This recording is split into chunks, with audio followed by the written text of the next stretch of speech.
Está em aberta a discussão, conversar com os professores. Vocês estão cansados? O Rock falou aqui, um pouco. Que impressão vocês têm de vocês? Oi, boa noite. Quero dar parabéns aos colegas e também à organização do evento. Eu acho que esse dia é muito importante porque é justamente um dia que discute a cidade, né? E coloca ao lado as arquiteturas que compõem a cidade e o valor que a cidade pode ter com boas ou más arquiteturas. Eu gostaria de fazer uma complementação no texto do Cacau, brilhante, como membro da equipe da Praça 7, né, das intervenções que foram feitas na Praça 7, para que vocês julguem, né, o resultado do projeto. O Cacau emitiu a opinião dele. Aquela praça é formada de 4 ruas fechadas e de um círculo central onde está o pirulito no meio, né? A gente é uma equipe de 4 escritórios, trabalhamos juntos, e as ideias, vou colocar as ideias básicas para que vocês conheçam o projeto, né? Esse círculo central tem o pirulito no meio, havia um grande anel de vegetação que a gente vê nas fotos antigas. A gente tentou, de uma maneira muito leve, resgatar esse anel circular através de uma nova vegetação e inclusive de elementos históricos que estavam perdidos no obelisco. Eles foram encontrados, foram repostos no local. Cada uma das ruas, a rua do Gustavo Pena, por exemplo, da equipe do Gustavo, ele criou ele trabalha com a topografia da rua, criando um pool, que é um lugar de encontro, lugar de permanência. Havia ali os idosos que jogavam dama, esse lugar justamente destinado a esses idosos. Na parte frontal da rua, usando a topografia, ele cria uma espécie de um parlatório, né? Eu estou querendo dizer que todas essas intervenções foram muito baseadas na arquitetura do cotidiano, né? Como o Cacá destaca esse conceito da arquitetura do cotidiano. A rua do Vevec e da Marisa, eles tiram proveito de uma topografia ao longo, axial da rua, criam uma grande arquibancada de permanência com uma coberta, dando espaço aos engraxates, aos camelôs, às pessoas que passam por lá. A rua do Eldo, da Jo e do Flávio, eles trabalham de uma forma mais abstrata, indicando a perspectiva do obelisco central, do pirulito, né? Ainda valorizando o centro da praça, né, que é a parte que a gente julgou mais importante do projeto. A rua que eu fiz junto com a Graça Moura e com a Márcia Moreira, a gente procura criar um grande lounge urbano ao lado dos edifícios, uma área coberta no fundo, dando ênfase às atividades de venda, de artesanato, de produtos e tal. Quer dizer, a base foi justamente as atividades que já estavam na praça. A gente trabalhou com muito carinho com as atividades que já existiam, com os habitantes de lá, a população, né? E também a gente entendeu que a Praça 7 em Belo Horizonte não é a Praça do Vaticano, a Praça São Marcos, que é uma praça pluralista, cheia de etapas, cheia de camadas do tempo, né? E isso na nossa avaliação, permitiu que a gente fizesse objetos e peças que tivessem presença, que tivessem forma, né? Então eu estou só dizendo porque o Cacá colocou como um projeto obeso, né? Assim, quer dizer, e para que vocês julguem, né, se realmente o que eu estou dizendo é certo. Estou querendo não defender o projeto, mas explicar o projeto, porque às vezes uma crítica pode induzir um entendimento, né, sem ter o outro lado da coisa, né? Eu pergunto se essa obesidade não vem quando as coisas são comidas muito rapidamente ou com a cabeça muito atribulada, né?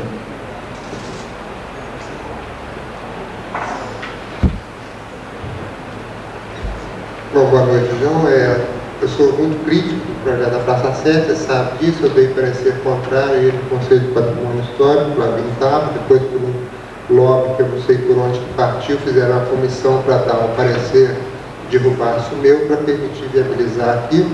Sou muito crítico, acho que baseia no conceito de monumento.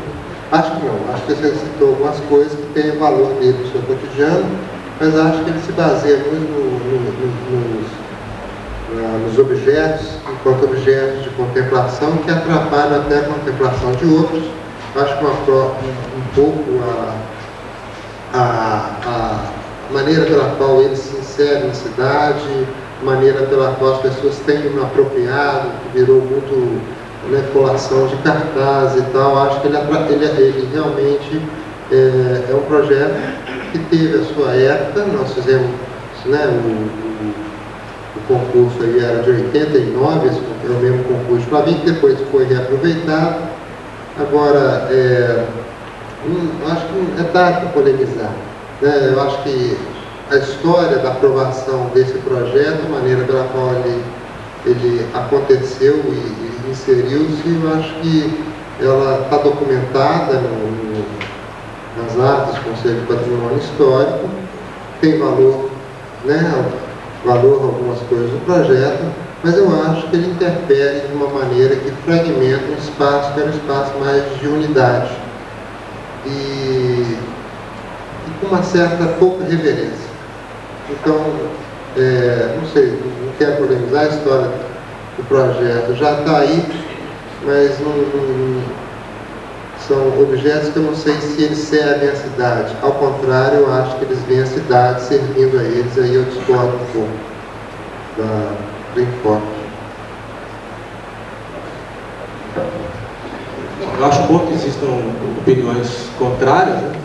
E essa minha fala aqui foi só no sentido de reforçar, né, a nossa intenção de criar justamente a arquitetura do cotidiano, né? E como o Guedes disse, não negar a forma que ela deve ter, que a gente entendeu que no espaço pluralista que a praça essa unidade não existia, né? Então a gente poderia colocar nossas formas não sobrepondo os monumentos, mas com uma certa presença também, né?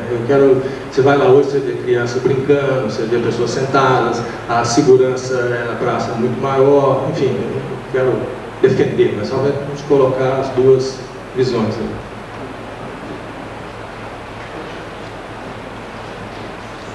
Boa noite, meu nome é Bruno, sou um dos organizadores do evento. Eu queria fazer uma pergunta a partir do que o Cacá colocou, mas eu queria também escutar a opinião do professor Guedes e do Flávio. O Cacá denuncia, de certa forma, o monumento superficial, esse monumento sem profundidade. E cita a obra do Oscar Niemeyer. De fato, sim, o Oscar produziu alguns monumentos, intencionalmente ou não, mas são monumentos, de certa forma, recentes. E eu pergunto se não caberia, já também lembrando algumas partes do texto, as outras partes do texto que o Cacá escreveu, se não seria função do próprio tempo conferir espessura e significado a esse monumento, assim como as sucessivas leituras do Grandes Sertões, que o Cacá citou, têm capacidade de desvelar esses significados. No final das contas, perguntando assim, cabe ao autor, é facultado ao autor criar um monumento, projetar um monumento?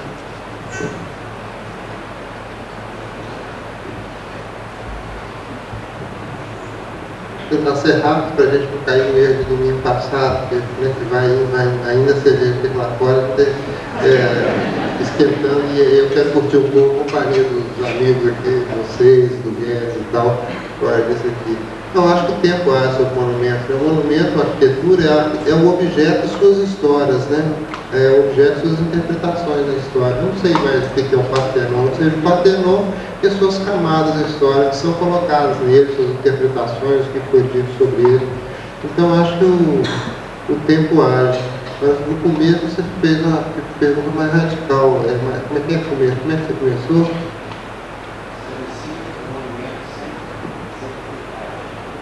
O problema que eu acho é que nós estamos um pouco, nós perdendo, num mundo de imagem e consumo, onde tudo é rápido, o tempo não entra, o tempo não cabe, o tempo é inimigo. E é muito suspeito qualquer monumento que surja deste mundo, porque é um mundo que abole o cotidiano, ou o cotidiano tem que sempre ser mini espetacularizado, da escova de dente até o pilar, nós estávamos discutindo outro dia lá no Via Cristina, tudo tem que ser monumentalizado, objeto de design, enquanto que a questão é resolver um problema do cotidiano. Então eu desconfio muito da nossa capacidade hoje de definir ou de construir monumentos. E na minha burrice, seja como arquiteto, seja como professor, tendo uma cultura dominada pela imagem, pelo gozo, eu opto pelo cotidiano. E aí, aquilo que a gente investir no cotidiano, alguma coisa sairá depois na sua apropriação, na sua história, como monumento.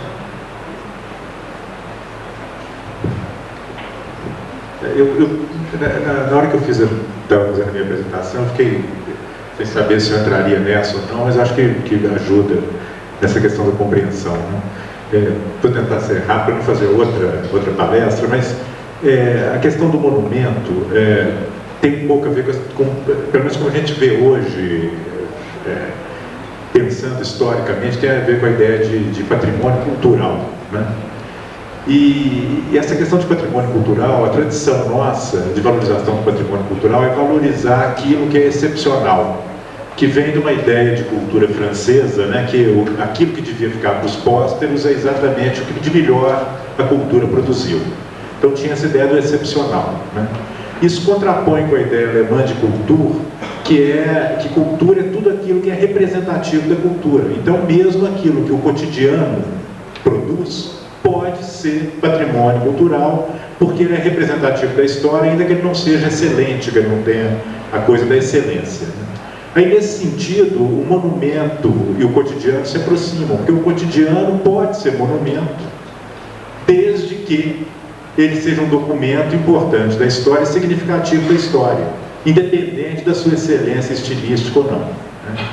E isso eu acho importante colocar essa questão, porque a gente começa a sair daquela ideia de que só o que é grande estrutura, só aquilo que é excelente é que pode ser considerado monumento. O cotidiano também, pela densidade da história, pela espessura, né, ele pode ganhar essa espessura exatamente se ele for legitimado pela sociedade como representativo de uma determinada época, de uma determinada situação. Eu queria dizer duas palavras no seguinte sentido: eu me senti protegido dessa questão em relação às duas questões, aos dois levantamentos do Flávio e do Cacá, na medida em que eu chamava atenção para a absoluta necessidade de ouvir as pessoas. Esse meu recurso ao Miguel Reale, ele não é à toa, é que de fato eu acho que mais do que nunca, né, o cidadão comum e as pessoas têm que dizer o que os governos devem fazer. Eles não têm legitimidade, portanto, não há um monumento que possa vir dentro do mais que controla os dinheiros públicos. Estou simplificando um pouco, mas eu acho que na medida em que nós, usando uma linguagem um pouco esquisita, que as massas passem a política e fazer com que não sejam engambeladas pelos espertos, pouco a pouco os monumentos serão. O que se fizer será justo por isso. E aí eu queria chamar a atenção uma coisa. Eu acho muito importante o que o Flávio falou com relação ao sítio, ao lugar, né? Um dia a gente terá poder falar mais sobre isso.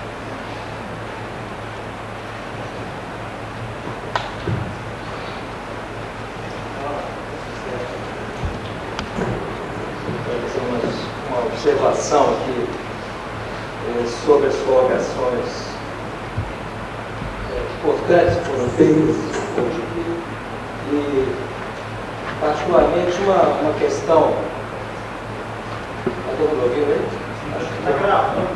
É um pouco perturbante, né? Até um pouco embaraçoso. Mas o Guedes fez uma colocação que eu achei importante sobre a necessidade de um diálogo, de ser estabelecido um diálogo e mesmo em certos momentos até algum confronto, porque isso é inevitável, né?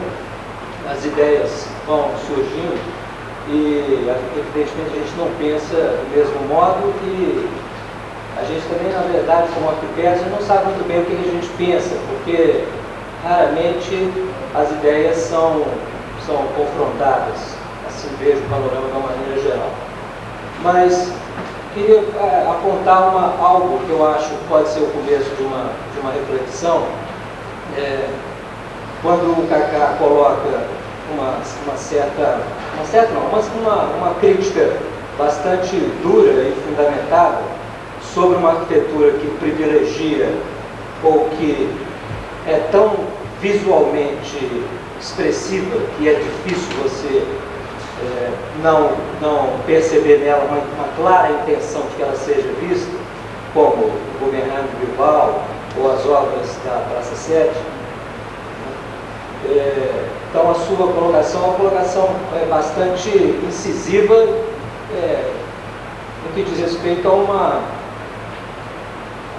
valor a respeito dessa proposta que privilegia o lado visual.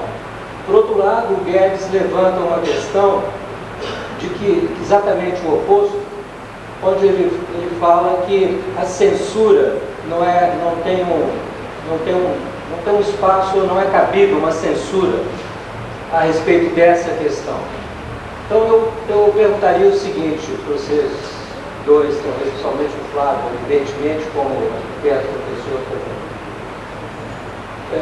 Primeiramente, se vocês acham que uma obra como o Guggenheim de Bilbao é fruto de uma leviandade do arquiteto, né, uma obra tão complexa, com parâmetros tão complexos, com tanta complexidade tecnológica, urbanística, funcional, se ela é fruto da leviandade de um homem só, mesmo sabendo até que ele trabalha com uma grande equipe multidisciplinar, artistas, plásticos, etc.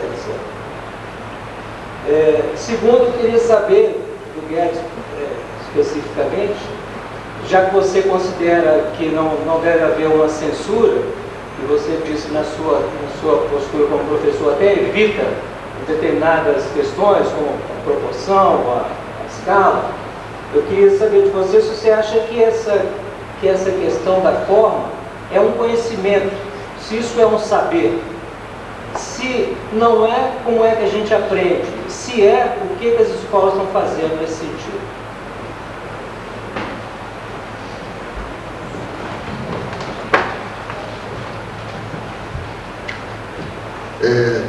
Eu queria tirar de cena essa questão de um conflito entre eu e Guedes. É um texto mesmo que eu dediquei para o Guedes, que saiu publicado agora, em janeiro, no suplemento literário, sobre o livro que o Guedes faz a introdução, que é esse livro que ele cita, do Eupalino, né, o Paul Valéry, é justamente como que o arquiteto, o Sócrates, né, ele se lamenta de não ter sido arquiteto exatamente porque ele não... Como ele diz no texto, né? Eu deixei palavras lá e eu não consegui deixar nada, e por isso eu tinha inveja de Eupalinos, que foi um arquiteto que realmente existiu em Samos, né? Foi o autor do primeiro aqueduto que trazia água para Samos. Então, não é essa posição, né? Não é essa questão. A forma é imprescindível na arquitetura. Não estou negando a forma, o que eu estou negando é a maneira de conceber a forma dentro desse aspecto monumental, que nada mais é do que a arquitetura reduzida à sua imagem. É só pensar um pouco, ouvir um pouco como é que aluno começa a tender a projetar e tal. Está cada vez mais difícil dessa inflação de informação, você fazer o aluno ver como é que entra, o que você quer ver na hora que você entra na casa, você quer ver aqui o chapéu, você quer ver o quarto, o que você quer ver aqui e tal. Não, ele só fica naquela coisa de imagem. Então, não é uma posição entre a forma do Guedes, né, e a minha crítica ao monumento. A questão que está em jogo é a questão da imagem e o pensar na arquitetura como imagem. Segunda questão, eu acho leviano realmente o Frank Gehry.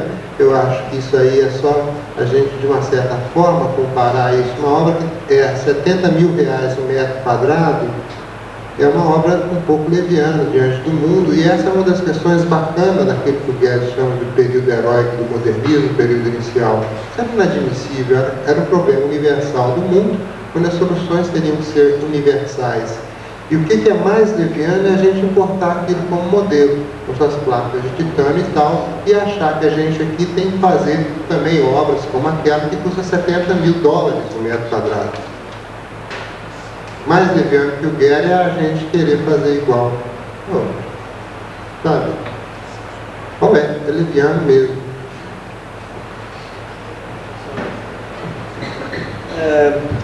Eu lhe agradecer a pergunta.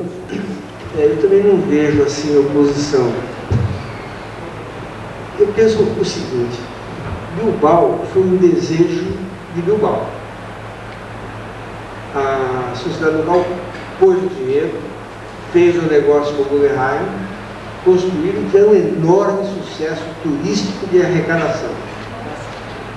Do meu ponto de vista, da minha crítica, embora eu tenha um certo horror ao qual eu nunca fui ver, e troco cartas com meus colegas que foram, eu nunca gastei tão mal meu dinheiro que tenho ido até lá, então eu volto no próprio Portas e escrever uma carta nesse sentido.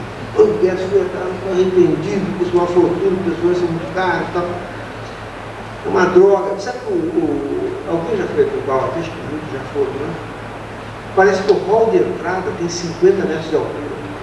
Para expor qualquer coisa é um despautério. Até para, enquanto ideia de museu, não dá nem para conversar. Se um aluno meu fizesse um museu com 50 metros de altura na entrada, eu punha no palco, né? Não dá para explicar.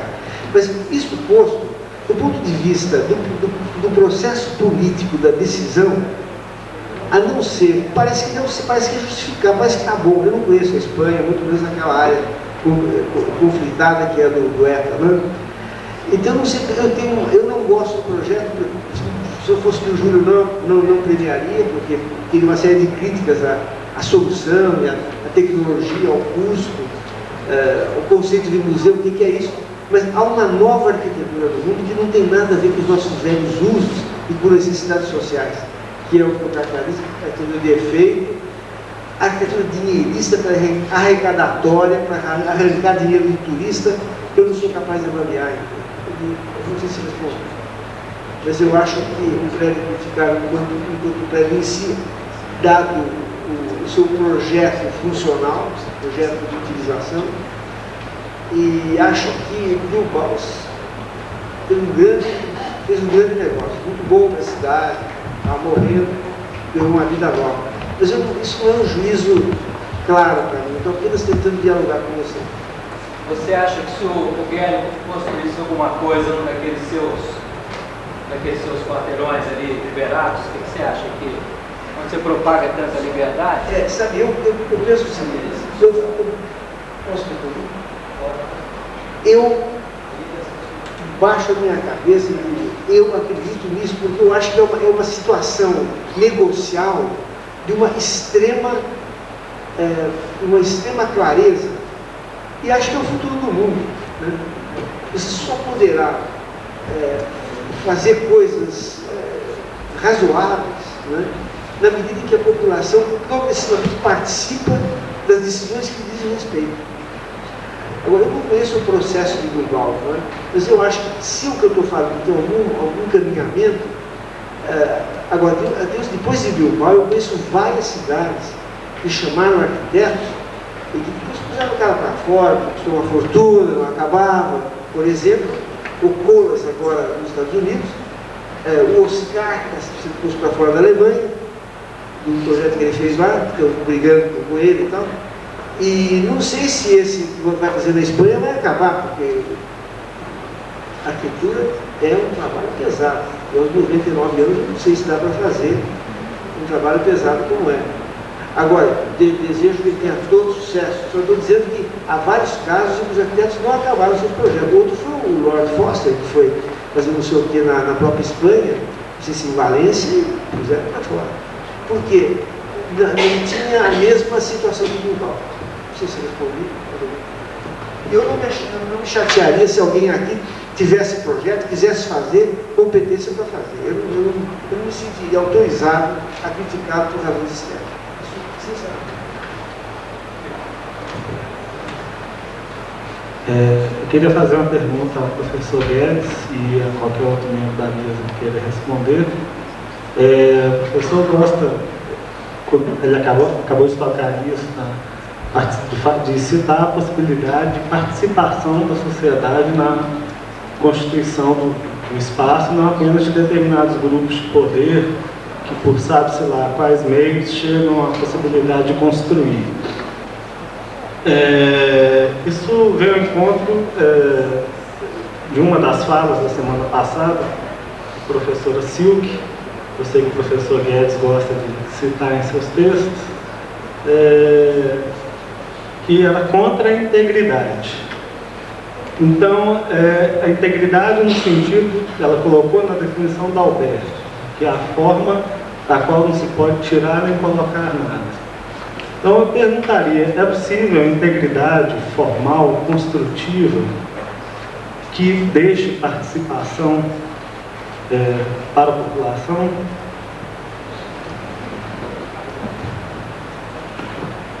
Bem, eu acho que a forma é sempre aberta. Porém, quem tem o primeiro direito de pôr a mão nela é o antigo autor, é o último autor, isso está bem. Ninguém pode pôr a mão antes que o autor seja convidado a resolver os novos problemas que surgem. Eu falei isso aqui. A forma é sempre aberta. Acho que agora, eu sou viciado no nosso velho Alberto, gosto muito dele, mas foi um mestre, um livro de cabeceira, se eu posso dizer assim, pelo menos trechos dele.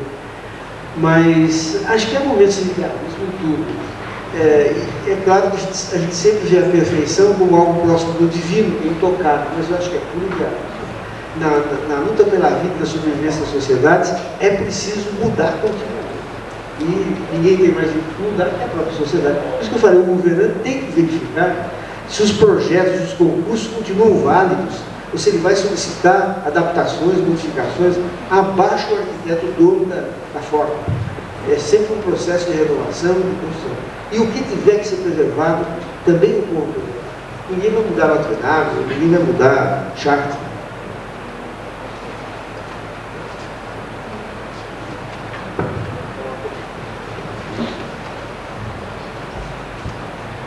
Eu queria fazer uma intervenção na fala do Guedes a respeito de Bilbao. Primeiro, eu não acho tão relevante discutir assim no caso Bilbao. A gente está num país que está na periferia do capitalismo, acho que teria coisas mais interessantes. Mas eu queria fazer uma a respeito de Bilbao, que eu estive um dia. E no primeiro momento eu achei muito bom assim, a cidade, não o museu em si, que eu não queria falar da forma. Mas ao sair de Bilbao, a última coisa que eu vi foi a respeito da população, essa coisa da participação da sociedade. Conversando com as pessoas que estavam numa manifestação enorme, ninguém foi a favor de Bilbao, do projeto Rio 2000, a população não queria. Foi um projeto extremamente político e, segundo, a população não consegue mais viver em Bilbao. Eles estavam reivindicando emprego, os impostos estão muito altos, está todo mundo saindo de lá. O museu não atraiu o turismo que eles esperavam, não está gerando renda para a cidade. Bilbao é do País Basco, que não é uma região rica na Espanha. Foi um projeto que a intenção era resgatar a cidade da década de 80, que estava extremamente destruída e que não está sendo tão bem sucedido igual eles achavam que seria. E eles estão querendo agora fazer um trem de alta velocidade, que a população está extremamente sofrida e contra. E os jovens são os principais afetados, que não têm condição de moradia, de emprego. Então, assim, eu não sei até que ponto o projeto de Bilbao foi um benefício e funcionou socialmente.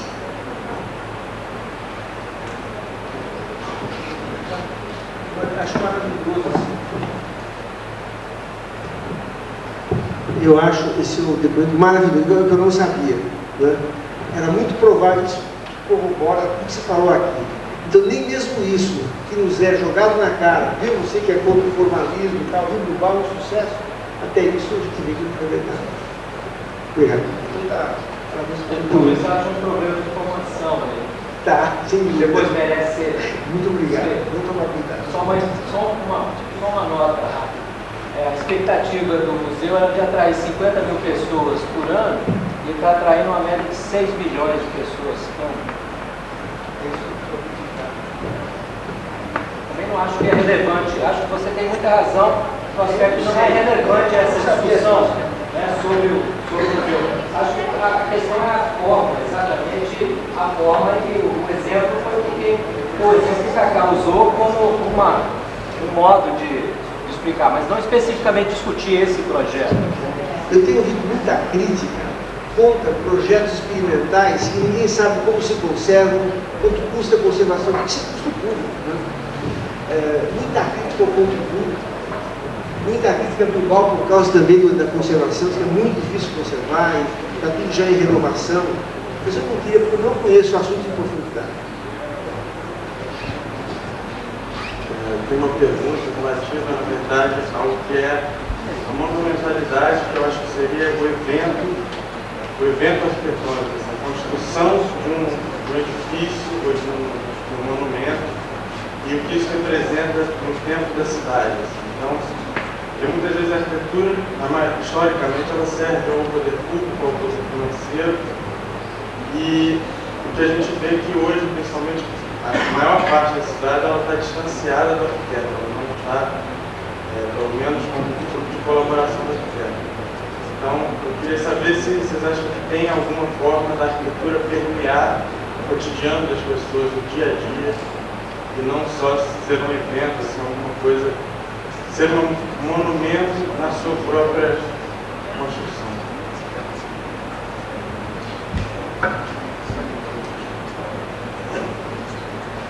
Bom, realmente isso preocupa muita gente. Eu acho que o arquiteto no Brasil está afastado, a população não percebe, não tem a percepção da necessidade, da necessidade social do arquiteto. Eu diria que isso um pouco é culpa nossa mesmo, né? Nossa, dos arquitetos. Porque é impensável que uma cidade, um país onde mais de 80% da população mora em cidade. Cidade é tarefa principal do arquiteto, né?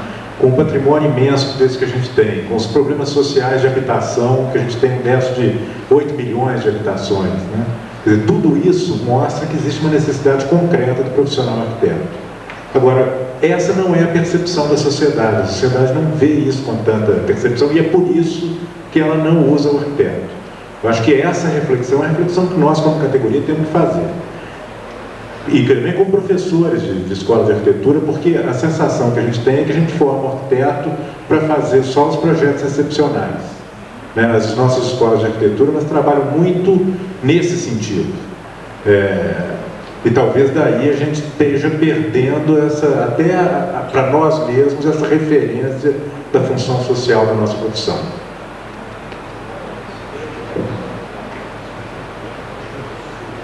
Eu queria aprofundar um pouco a pergunta dele com o caso particular do edifício JK aqui na cidade, com o qual eu tenho trabalhado e pesquisado há algum tempo, e queria ver o ponto de vista de vocês, o que vocês consideram que seriam ações operativas, não só dos arquitetos enquanto iniciativa, mas do poder público, de amarrar o que foi construído com o intuito de ser a Torre Eiffel brasileira, nas palavras de JK e do próprio Niemeyer, e que tem essa dimensão de monumentalidade que se configura como o principal marco urbano de Belo Horizonte, visto à distância, e que ao mesmo tempo tem uma outra escala, que é a escala do cotidiano e da vivência das pessoas que moram lá, mas que não tem o que uniria essas duas pontas, que seria a vivência urbana, a vivência pública dos espaços que existem lá, com essa finalidade que nunca se concretizaram.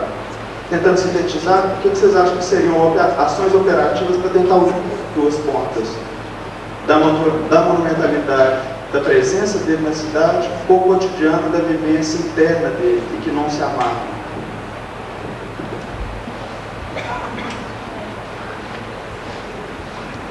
A pergunta é complexa para te responder assim, na bucha, né? Não, Pedro. Eu não sei se tem resposta operativa para isso, ainda mais operativa ainda que coloca.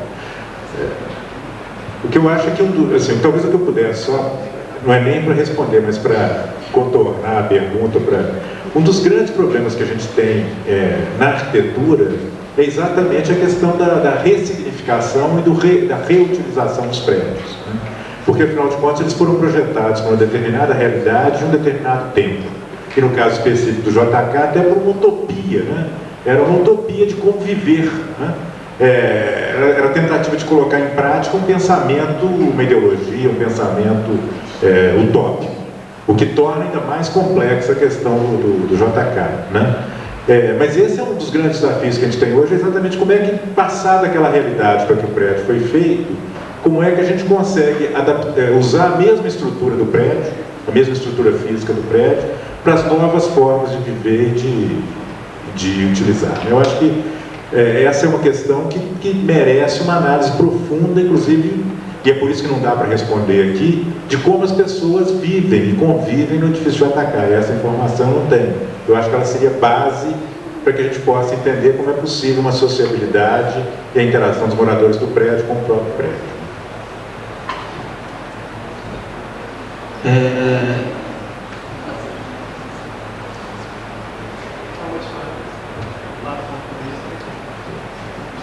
Bom, na verdade, não, essa pergunta do Pedro, não é o arquiteto que está resolvendo esse problema. O JK, um pouco que eu conheço ali do prédio, desse prédio ali na praça, né? É uma espécie de Copan. São Paulo.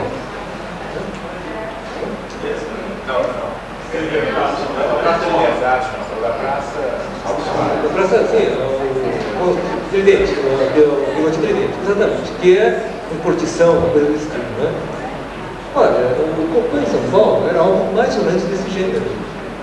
E hoje é um prédio magnificamente habitado. Não foi o arquiteto que resolveu esse problema do Copan, mas nos últimos 10 anos apareceu, pode dizer que é só o valor da pátria, mas acho que é um pouco mais complexo do que isso, um síndico que começou a botar ordem naquele prédio. Então, há uma gama de moradores do Copan, que é desde o antigo zelador, um funcionário que chegou a trabalhar na construção do prédio, até casais novos que adquirem ou alugam imóveis naquele conjunto, e é um edifício que, por esta autogestão, num certo sentido, se tornou algo excepcional, ao ponto de hoje o síndico, o condomínio, patrocinar um porteiro para que ele participe de competições de corrida como fundista. Então, enfim, a intervenção, a autogestão de um prédio que era curtição, tipo JK, se tornou um exemplo modelar de um edifício bem habitado, bem valorizado, e agora esse síndico, esse condomínio está querendo construir no alto do prédio um mirante, que é logo ali ao lado de Itália, mas um pouco mais baixo, mas que uma vista magnífica, e explorar um restaurante, mas por autogestão, não é um arquiteto chegou e disse, não, vamos resolver isso aqui. É um caso excepcional que, na verdade, é muito mais do que um arquiteto.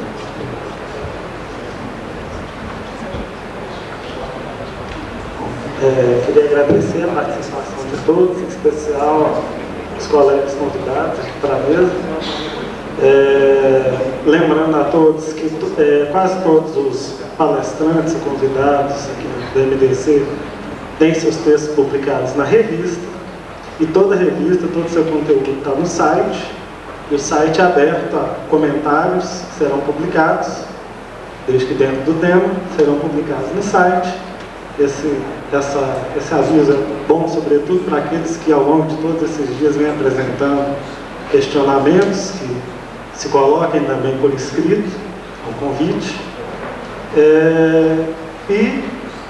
O site é mdc.arc.br, e as revistas estão à venda aqui do lado, por R$30, o preço de lançamento das 3, quem quiser adquirir.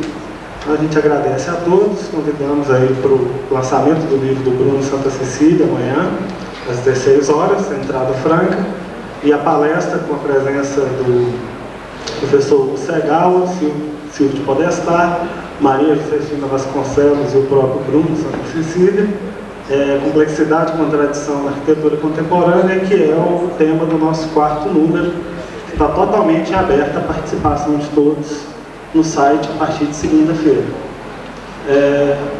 No mais, só resta atender ao pedido do Cacá e convidar a todos para assistir a exposição virtual aqui e tomar um chopp aqui com a gente até o final do horário.